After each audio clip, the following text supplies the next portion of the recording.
Ikigori ni igihingwa cy'ikinyampeke gikungahaye ku ntungamubiri zitera imbaraga umuntu, kikaba gitunze abatari bake mu baturarwanda, kikaba kinera hafi mu turere twose tw'u Rwanda. Kubera ko ikigori gikungahaye ku ntungamubiri zitandukanye, gikoreshwa mu buryo bwinshi. Ikigori ushobora kukirya gitetse, cyokeje, ushobora kunywa igikoma cy'ibigori ndetse n'umutsima wabyo. Ikigori gikoreshwa mu nganda zitandukanye, kikanifashishwa kandi no mu biryo by'amatungo. Mu 2008 ubwo hatangizwaga gahunda ya leta y'imbaturabukungu mu buhinzi, ibigori biri mu byibanzweho icyo gihe, aho leta yashishikarije abahinzi kureka guhinga imbuto ya gakondo kuko nta musaruro mwinshi yatangaga, ahubwo bakitabira guhinga imbuto z'ibigori za hybrid zatumizwaga mu mahanga ariko zigatanga umusaruro mwinshi. Kuko buriya nk'imbuto za gakondo za kera bakubwira ko abaturage hari usanga bagira toni na toni imwe kuri hegitare cyangwa irenzeho gatoya, ariko nk'ahangaha barakubwira ati nk'izi ngizi dushobora kugeza no muri 7. Ntabwo rero abaturage bakomeza bakabona bakoresha ibihingwa by'imbuto zitanga umusaruro kandi hari ahandi wakura igisubizo. Hybrid ni imbuto iboneka hakozwe kubangurira imbuto shingiro y'ingabo ku mbuto shingiro y'ingore. Mu murima w'ibigori, imirongo yateweho imbuto shingiro y'ingore, ibigori bikurwaho ibisage. Nyuma yaho bigaragariye ko imbuto ya hybrid itanga umusaruro ushimishije, ikigo cy'igihugu gishinzwe iterambere ry'ubuhinzi n'ubworozi mu Rwanda RAB cyatangiye gahunda yo gutubura imbuto ikenewe imbere mu gihugu. Ariko habanze gukorwa ubushakashatsi ku mbuto nziza z'ibigori za hybrid ziberanye n'ibice bitandukanye by'ikirere cy'u Rwanda. Dutangira ngira ngo ni nk'ibintu mbese navuga nk'ibyo twari dufite intego twari dufite zari 3. Intego ya mbere kwari gushaka imbuto kugira ngo tugabanye cyangwa se dukureho burundu ikintu cyo gutumiza imbuto hanze, kuko imbuto zivuye hanze ziteza ibibazo byinshi. Icya mbere zishobora kuzana indwara zitandukanye, icya kabiri bituma mbese akazi kaboneka mu bintu byo gutubura imbuto kose kajya mu kindi gihugu. Icya gatatu amafaranga akorwa mu butubuzi menshi cyane. Iyindi ngamba ya kabiri kwari kugira ngo mu Rwanda habe ubushobozi bwo gutubura imbuto za hybrid z'ibigori, kuko icyo gihe nta bushobozi bwari bihari, nta bantu bari bazi hybrid icyo ari cyo, nta muntu wari uzi hybrid icyo ari cyo, kandi tugomba gukoresha hybrid kugira ngo twongere umusaruro w'ubuhinzi.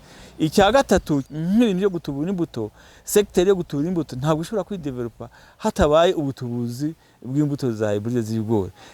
Hari kugira ngo tuzane dutangire noneho natwe twigirire secteur yacu yo gutubura imbuto ikomeye, mbese itanga inkunga kuri ekonomi y'igihugu, aho kugira ngo kibe ikibazo biciye mu gukura imbuto hanze. Buriya ibigori biratinda bigafata umwanya munini, ku buryo usanga twari dufite nk'icyiciro kimwe buri mwaka, no kuvuga season imwe buri mwaka. Ariko mu misozi iciritse no mu misozi migufi twashobora kugira season 2 ku mwaka, twaba dufite n'ahantu dushobora kuhira, tukashobora no kugira season 3 ku mwaka.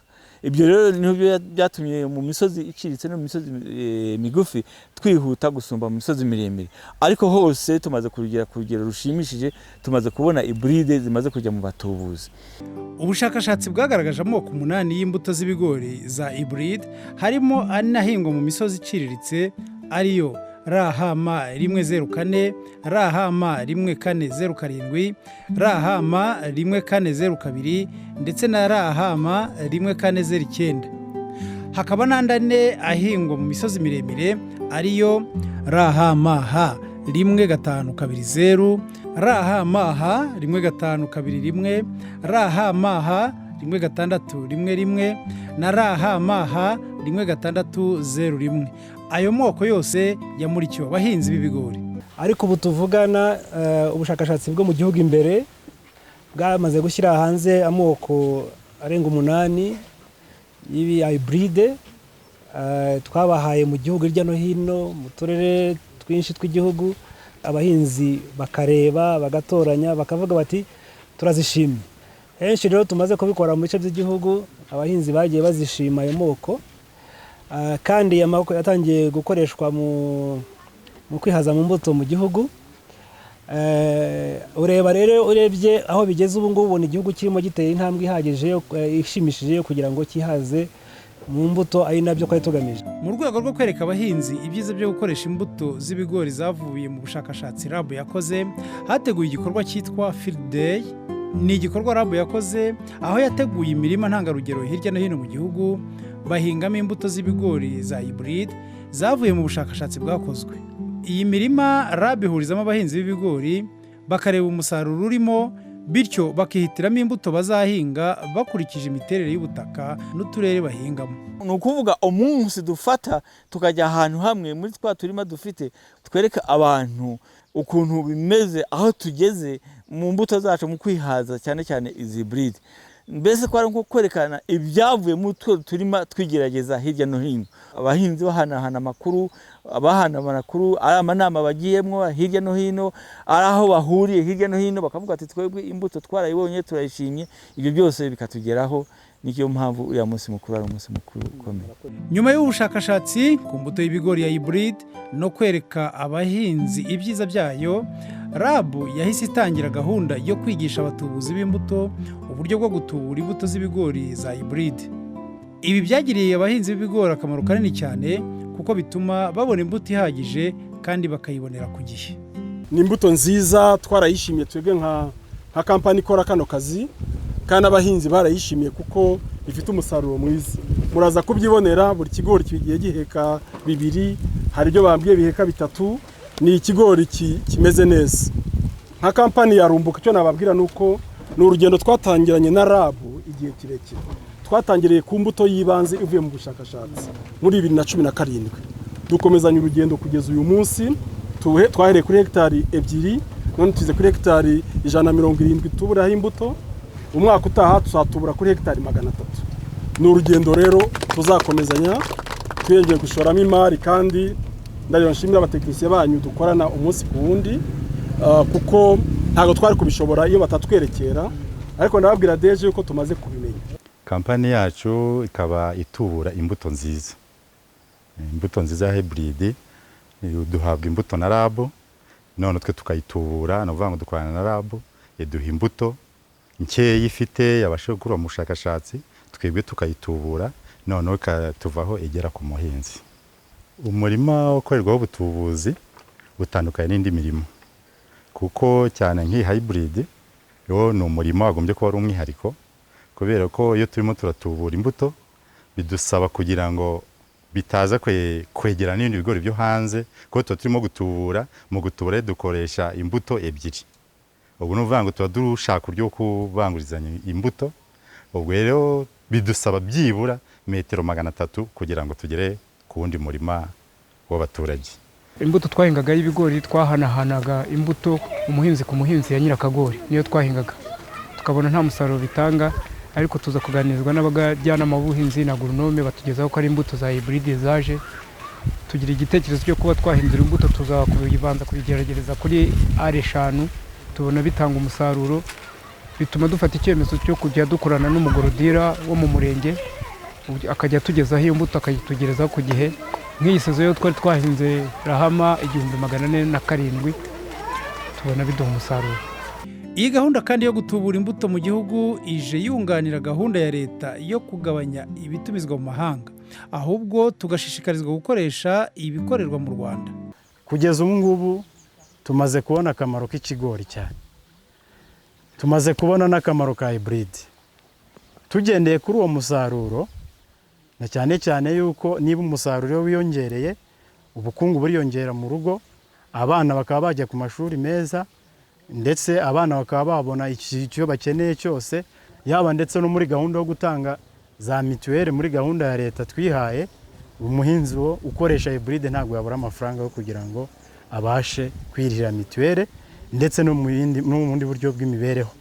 Abajyanama b'ubuhinzi bari hirya no hino mu gihugu nabo ntibahejwe mu bumenyi bw'ubutubuzi bw'imbuto z'ibigori za hybrid, dore ko ari bamwe baba hafi abahinzi babagira inama ku byerekeranye n'ubuhinzi bwabo.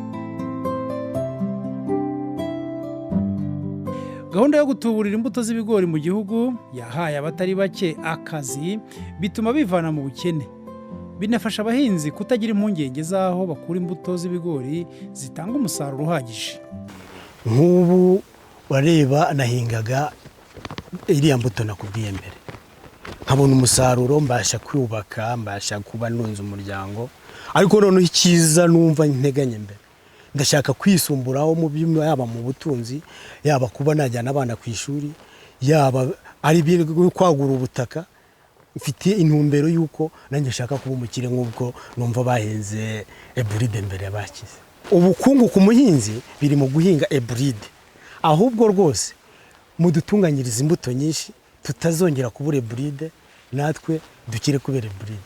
Muri ibyo ngibyo bya hybride icyo byadufashije, twarahinze mbona amafaranga rwose, nk'uko mu ndeba ntabwo mubona ko nsa nabi pe, amafaranga ndayabona. Mpinga kuri hegitari, ariko ubu ngubu nasaruye amafaranga ageze muri miliyoni, mbasha kwiyubakiramo inzu yanjye y'amabati 78, inzu yanjye irakinze, bibasha no kungaburira, bikanyishyura mituweli, mba no muri ejo heza.